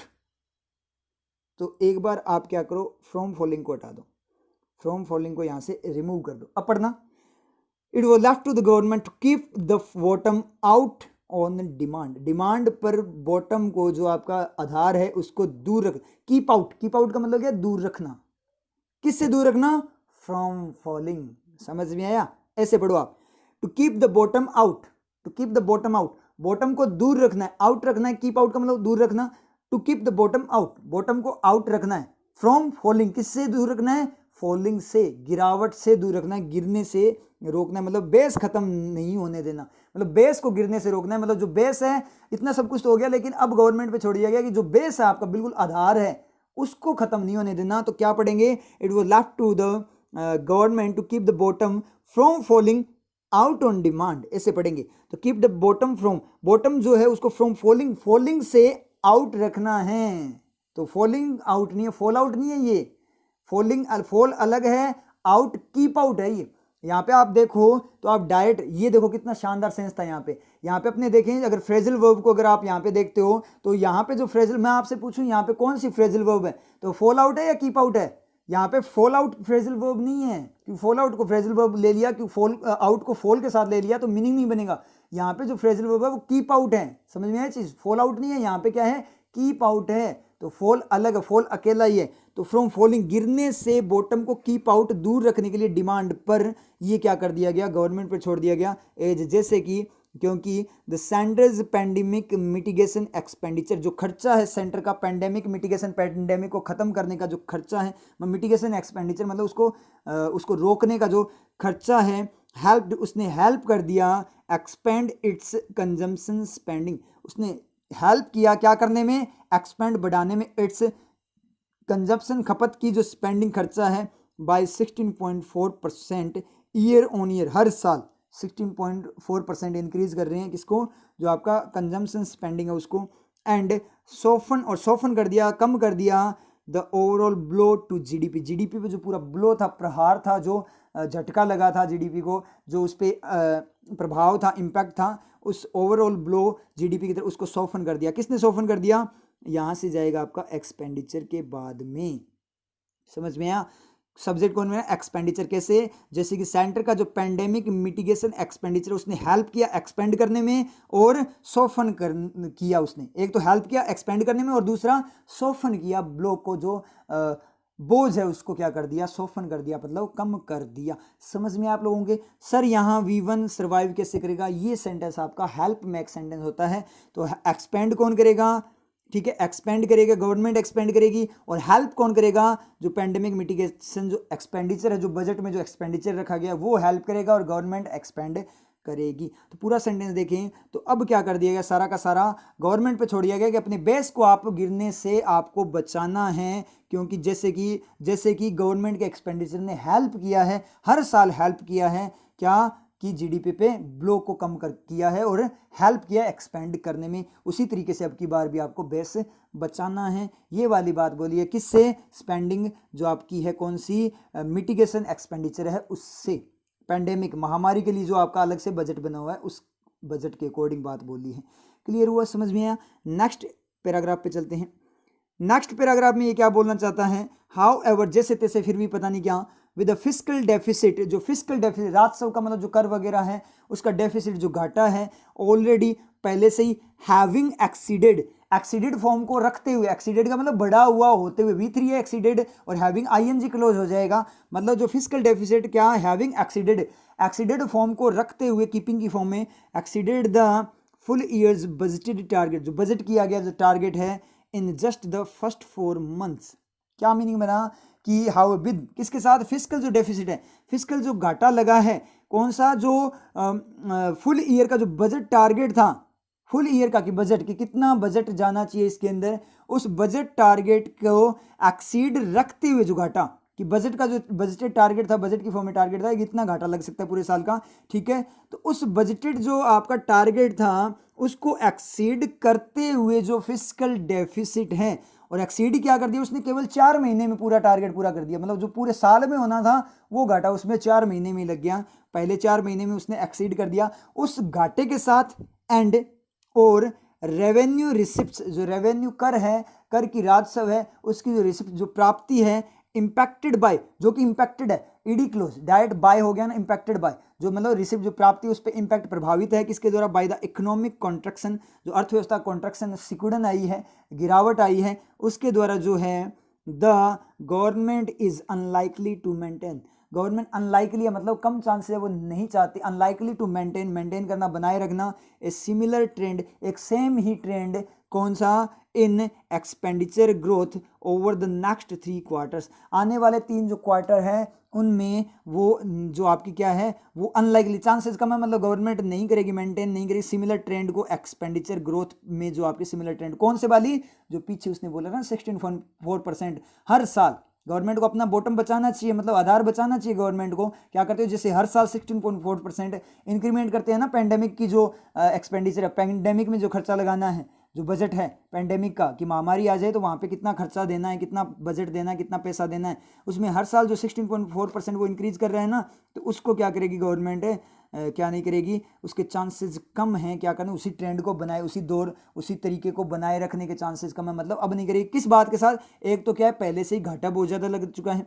जो 12 महीने में लग सकता था वो 4 महीने में लग गया, ठीक है। दूसरा जो रेवेन्यू रिसिप्ट है वो भी कॉन्ट्रैक्शन के कारण क्या हुआ है, कमजोर पड़ी है, क्योंकि जब लोग बिजनेस ही ठप हो गए तो गवर्नमेंट को रेवेन्यू कहाँ से मिलेगा, टैक्स कहाँ से मिलेगा, तो टैक्स कम मिलेगा, इसका मतलब क्या है, इकोनॉमी में कॉन्ट्रैक्शन है, उसके कारण रेवेन्यू रिसिप्ट, रेवेन्यू की जो रिसिप्ट है यानी प्राप्ति है वो भी क्या होगी, एक तो रेवेन्यू रिसिप्ट जो कि इंपैक्टेड है, प्रभावित है, और दूसरा जो फिजिकल घाटा है, उन दोनों बातों के साथ, फिर भी उन दोनों बातों के साथ गवर्नमेंट है वो वाला ट्रेंड नहीं बनाए रखेगी, कौन से वाला, जो अब तक 16.4% से इंक्रीज करने वाला था। समझ में है। आगे बात करें, अनलेस, जब तक, कब तक, condition type, unless, unless of course, of course का मतलब क्या होगा, ऑफ कोर्स का मतलब अवश्य ही, ठीक है, अवश्य ही, जरूरी फॉर्म में अवश्य ही, अनलेस उस पॉइंट तक, कब तक, अवश्य ही, ये तो एक्स्ट्रा इन्फॉर्मेशन बोलिए, ऑफ कोर्स पहले बोल दो, ऑफ कोर्स, अवश्य फॉर्म में अवश्यम भावी, अनलेस, जब तक ये नहीं करती गवर्नमेंट तब तक कुछ नहीं होगा, इस तरीके से है।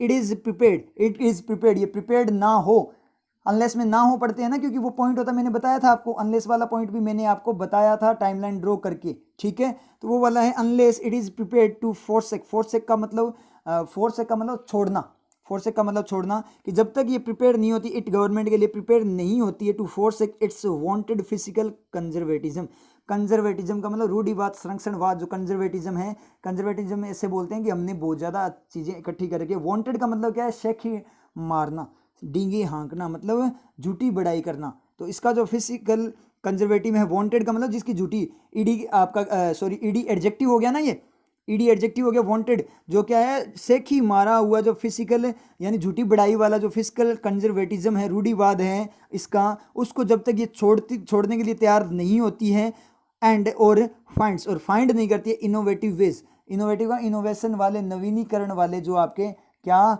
वेज, तरीके, टू मोबिलाइज रिसोर्सेज, जो रिसोर्सेज जो हैं, स्रोत वगैरह है जहाँ से इनकम हो सकती है, उनको मोबिलाइज, गतिशील बनाना, मतलब वापस से शुरू करना, बिजनेस वगैरह को वापस से शुरू करने के इनोवेटिव तरीके नहीं फाइंड करती है, तब तक, डायरेक्ट बोल दिया, आगे कोई सेंटेंस नहीं दिया, मतलब ये ऊपर वाली बातें उसने बोली है, ऊपर वाली बात के साथ है कि गवर्नमेंट के चांसेस कम है वापस से उसी ट्रेंड को बनाए, मतलब वापस से वो उसी ट्रेंड को नहीं बनाई रखेगी, मतलब 16.4% हर बार इंक्रीज करती है, वो इंक्रीज नहीं करेगी, कब तक नहीं करेगी, जब तक ये अपनी जो डींगे हाँकना है, जो डींगे झूठ बोलना है, ठीक है, उसको जब तक उसको छोड़ने के लिए जब तक तैयार नहीं होती, और कोई दूसरा तरीका नहीं ढूंढती, इनोवेटिव वापस से शुरू करने का, रिसोर्सेज यूज करने का तरीका नहीं ढूंढती है, तब तक गवर्नमेंट कुछ नहीं करेगी। समझ में आई जी, कर भी नहीं सकती, ये बात इसने बोली, पूरी बात पिछली वाली बात पे कंडीशन लगा दी इसने, समझ में उस पॉइंट तक क्लियर है।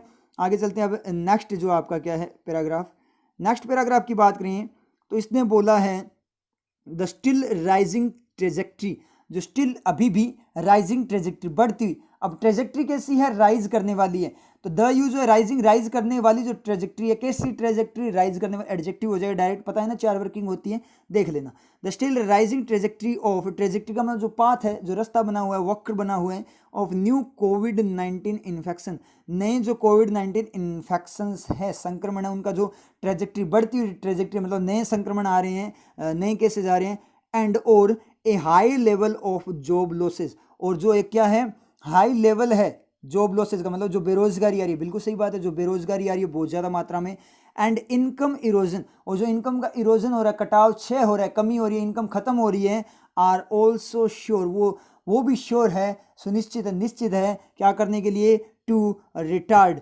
रिटायर्ड का मतलब धीमा करने, रिटायर्ड का मतलब धीमा करना, धीमा करने के लिए एनी रिकवरी, कोई भी बहाली है, मतलब वापस से शुरू होना कोई चीज़, इन मोमेंटम, मोमेंटम का मतलब गति, जो गति है उसमें रिकवरी है कोई भी, उसको क्या करने के लिए, कमज़ोर करने के लिए, उसको धीमा करने के लिए ये श्योर है, निश्चित है, कौन श्योर है, आर का सब्जेक्ट क्या है, income erosion, high level job losses and rising trajectory of new covid infection, ये तीनों बातें इसका सब्जेक्ट है, समझ में क्लियर है। आगे चलते हैं, if the latest survey best, यदि द लेटेस्ट सर्वे बेस्ड, जो लेटेस्ट हाल ही का जो सर्वे बेस्ड है, सर्वे पे जो बेस्ड है आधारित डेटा, जो डेटा है फ्रॉम IHS मार्केट, जो IHS मार्केट से जो डेटा है शो, वो शो करता है, शो का सब्जेक्ट डेटा, ठीक है, यहाँ डेटा प्लूरल की तरह यूज हुआ है, मतलब बहुत सारे आंकड़ों की बात कर रहा है, एक डेटा एक आंकड़े की बात नहीं, बहुत सारे आंकड़ों की बात कर रहे हैं, ठीक है सर, ये तो ठीक है, लेकिन यहाँ मार्केट की स्पेलिंग गलत है सर, मार्केट की स्पेलिंग गलत है, क्योंकि मार्केट नहीं होता, मार्केट की स्पेलिंग क्या होती है, MARKET होता है सर, तो यहाँ पे मार्केट की स्पेलिंग गलत है। अगर सर ये मेरा एरर में आ जाए तो मैं इसको गलत कर दूं क्या, अगर एरर में आ जाए तो मैं इसको गलत कर दूं क्या, IHS जो मार्केट है इसमें मार्केट की स्पेलिंग जो गलत है, ठीक है, उसको मैं गलत कर दूं क्या, इस स्पेलिंग को गलत कर दूं, क्योंकि सर यहाँ एरर है, क्योंकि यहाँ स्पेलिंग गलत है, तो गलत कर दोगे क्या। ये होती है जनरल अवेयरनेस। तो इसके लिए जनरल अवेयरनेस होनी चाहिए, क्योंकि IHS मार्केट क्या एक कंपनी का नाम है, एक फर्म का नाम है, जो क्या करती है, इन्फॉर्मेशन देती है, किससे रिलेटेड बिजनेस वगैरह को इन्फॉर्मेशन देती है, एडवाइजेस देती है, उनके डेटा वगैरह कलेक्ट करती है उसके बारे में कि कितनी ग्रोथ चल रही है, कहाँ पे लॉसेज आ रहे हैं, कौन से नेगेटिव पॉइंट्स है, कौन से पॉजिटिव। ये इसका नाम भी आई थिंक अगर फुल फॉर्म देखें तो IHS का I think information handling system, ऐसे कुछ नाम है, इन्फॉर्मेशन हैंडलिंग सर्विसेज है I think, services, information handling services market है, ठीक है, आप चेक कर लेना एक बार इसका। तो ये नाम है इसका, IHS मार्केट कंपनी फर्म का नाम है, तो यहाँ पे एरर नहीं करनी। सर हमें कैसे पता लगेगा नाम है, तो इसके लिए जनरल अवेयरनेस होनी चाहिए ना, इसके लिए जनरल अवेयरनेस होनी चाहिए कि IHS मार्केट से जो डेटा है वो शो करता है, क्या शो करता है, शो मैन्युफैक्चरिंग PMI, जो मैन्युफैक्चरिंग PMI है, ठीक है, फॉर किसके लिए, अगस्त के लिए, सिग्नलिंग, सिग्नल देते हुए, ING के लोग सिग्नल देते हुए, ग्रोथ का संकेत देते हुए, for the first time in 5 months, 5 महीनों में पहली बार, 5 महीनों में पहली बार के लिए ग्रोथ का सिग्नल देते हुए, ठीक है। तो ये क्या शो करता है, ये शो करता है किसको, मैन्युफैक्चरिंग को, मैन्युफैक्चरिंग PMI को शो करता है अगस्त के लिए। क्या करती हूँ मैन्युफैक्चरिंग PMI, तो शो का तीर लग गया ना मैन्युफैक्चरिंग PMI के, तो मैन्युफैक्चर करने वाली PMI, तो PMI इसका सब्जेक्ट, मैन्युफैक्चरिंग मतलब क्या है, मैन्युफैक्चरिंग PMI को शो कर, PMI मैन्युफैक्चर करना, तो ये यहाँ पे जेरेंट फॉर्म में चला जाएगा, और सिग्नलिंग है यहाँ पे आपका ING क्लोज चला जाएगा। तो if the latest survey based data है जो फ्रॉम IHS मार्केट से वो शो करता है, यदि वो शो करता है, क्या शो करता है, किसको शो करता है, मैन्युफैक्चरिंग PMI को शो करता है फॉर अगस्त सिग्नलिंग ग्रोथ, अगस्त की जो सिग्नलिंग ग्रोथ है, कि अगस्त के लिए जो PMI है सिग्नलिंग ग्रोथ को सिग्नल देते हुए, ग्रोथ का सिग्नल देते हुए। तो दोबारा से देखो, दोबारा से ऐसे पढ़ेंगे, यदि जो लेटेस्ट सर्वे बेस्ड जो डेटा है IHS मार्केट का वो शो करता है मैन्युफैक्चरिंग PMI, अगस्त के लिए जो मैन्युफैक्चरिंग PMI है, ठीक है, क्या करते हुए, फर्स्ट टाइम 5 महीनों में फर्स्ट टाइम ग्रोथ को सिग्नल करते हुए अगर शो करता है, उस मैन्युफैक्चरिंग PMI को शो करता है, तो क्या होता है, the same researchers finding, same की सेम जो रिसर्चर की फाइंड, जो रिसर्च करने वाले हैं, शोध करता है, उनकी जो फाइंडिंग्स है, उन्होंने जो पता लगाया है, जो फाइंडिंग्स से खोज है, ऑल्सो स्ट्रेस, वो भी स्ट्रेस करती है, स्ट्रेस का मतलब जोर देती है किस पे, दैट की job shedding continues, job shedding का मतलब जॉब में जो गिरावट है, जॉब शेडिंग कंटिन्यूज, वो लगातार बनी हुई है, कंटिन्यू करती है, डज कंटिन्यू सब्जेक्ट है, job shedding continues at a strong rate in the country, strong rate में, बहुत ज़्यादा तेज रेट में, एक बहुत मजबूत रेट में, industry sorry, in the country नहीं, इन द इंडस्ट्री के अंदर क्या करती है, जो जॉब शेडिंग कंटिन्यू करती है एक स्ट्रॉन्ग रेट पे, मतलब इंडस्ट्री में क्या हो रही है, बहुत ज़्यादा जॉब लॉसेज हो रहे हैं, उस पर स्ट्रेस करता है, उस पर जोर देता है। मतलब क्या निकला कि जो लेटेस्ट सर्वे का डेटा है, अगर वो IHS मार्केट का, वो अगर शो करता है कि ग्रोथ आ रही है, तो सेम का सेम जो रिसर्चर की जो फाइंडिंग, जिन्होंने फाइंड किया है, वो भी ये स्ट्रेस देते हैं इस बात पे कि जॉब भी लॉस हो रही है। अगर वो बोल रहे हैं कि 5 महीनों पहली बार क्या आ रही है, ग्रोथ आ रही है, तो ये बोल रहे हैं कि ग्रोथ यदि आ रही है तो जॉब भी लॉस हो रही है, ये बात इसने बोली है, समझ में आया। तो जॉब लॉसेस बहुत बड़ा इशू है, क्योंकि जब युवाओं को जॉब नहीं मिलेगी तो वो करेंगे क्या, सोचने वाली बात है ना। तो आप लोगों को जॉब ही नहीं मिलेगी, इतने ज़्यादा युवा है, देश भरा पड़ा है, इतने टैलेंटेड भी है, बहुत सारे टैलेंटेड युवा हैं, ठीक है, तो उनको जब जॉब ही नहीं मिलेगी, उनका आप सही से यूज ही नहीं कर पाओगे, तो देश तो खत्म होना, फिर वो जाएंगे कहाँ पे, भूखे मरेंगे, करेंगे क्या, फिर लूट पाट वगैरह मचेगी, ठीक है, मतलब गलत नेगेटिव चीज़ें होगी, गलत काम करना शुरू कर देंगे, सर्वाइवल के लिए कुछ तो करना पड़ेगा ना, तो सर्वाइवल के लिए गलत काम शुरू कर देंगे, तो एक क्या हो जाएगा, अगर ऐसे ही चलता रहा तो थोड़े टाइम बाद देश की हालत ख़राब होने वाली, हो सकता है पूरा का पूरा सिस्टम ही फेल हो जाए देश का। सोचने वाली बात ना, अगर गवर्नमेंट सोचती हो कि हम दबा लेंगे तो ये गलत चीज़ है, समझ में आ रही चीज़। अगर गवर्नमेंट के मन में ये है कि हम दबा लेंगे कुछ भी हो जाएगा, लेकिन एक दिन जिस दिन अगर युवा सारे भड़क गए और एक साथ आ गए तो पूरा सिस्टम ही तहस नहस हो जाएगा, और इतनी बड़ी पॉपुलेशन के साथ जो कंट्री है उसको हैंडल करना ईजी नहीं होगा फिर, क्योंकि जब सब तहस नहस पूरा सिस्टम ही टूट जाएगा तो फिर हर कोई अपने मर्जी का मालिक होगा, और इतने वास्ट पॉपुलेशन को हैंडल करना वापस से इतना ईजी नहीं है, समझ में आई चीज़। तो वो वाला केस है। तो गवर्नमेंट को थोड़ा इस चीज़ पे ध्यान देना चाहिए। गवर्नमेंट की जो पॉलिसीज अभी चल रही है बिल्कुल गलत चल रही है, तो उनको अपनी पॉलिसीज़ को सही करना चाहिए, जॉब वगैरह प्रोवाइड करनी चाहिए, उन्हें थोड़ा ध्यान देना चाहिए। समझ में आया? तो ये एडिटोरियल आपको समझ में आ गया होगा। पूरा का पूरा जीडीपी पे था कि जीडीपी कैसे चल रही है, तो आपको पता चल जाना चाहिए अपने देश में क्या चला है। तो आपको जगने का टाइम आ गया, आप लोगों को जागरूक होना चाहिए कि कंट्री में चल क्या रहा है और हमें क्या स्टेप्स लेने चाहिए। ये आप खुद समझदार हो कि आपको क्या स्टेप्स लेने चाहिए।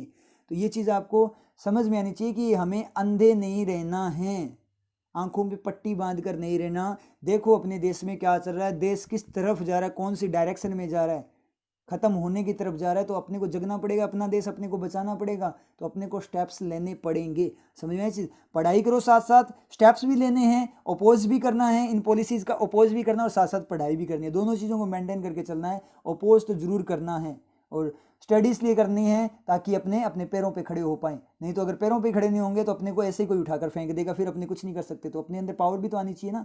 तो जॉब वगैरह लेकर अपने को स्टेबल भी तो होना है। तो स्टेबिलिटी के लिए पढ़ाई करो और देश को सुधारने के लिए, जो रोंग गलत है उसको ख़त्म करने के लिए आप क्या करो, अपोज करो। तो दोनों चीज़ें साथ में चले। ठीक है, समझ में आ रही है आप लोगों के? तो ये चीज़ आपको करनी है। तो क्लियर है, समझ में आया आप लोगों को? बहुत ही अच्छी वर्किंग थी इसकी सारी की सारी। अब आपको क्या करना है, इसको एक बार आप क्या कर लेना, रिवाइज कर लेना वापस से। पूरा पूरा एडिटोरियल दोबारा से क्या कर लेना, आप रिवाइज कर लेना। अच्छी वर्किंग थी और जनरल अवेयरनेस भी थी। ठीक है, फिर मिलते हैं नेक्स्ट क्लास में। सुरक्षा के लिए लोग समूह में यात्रा करते हैं।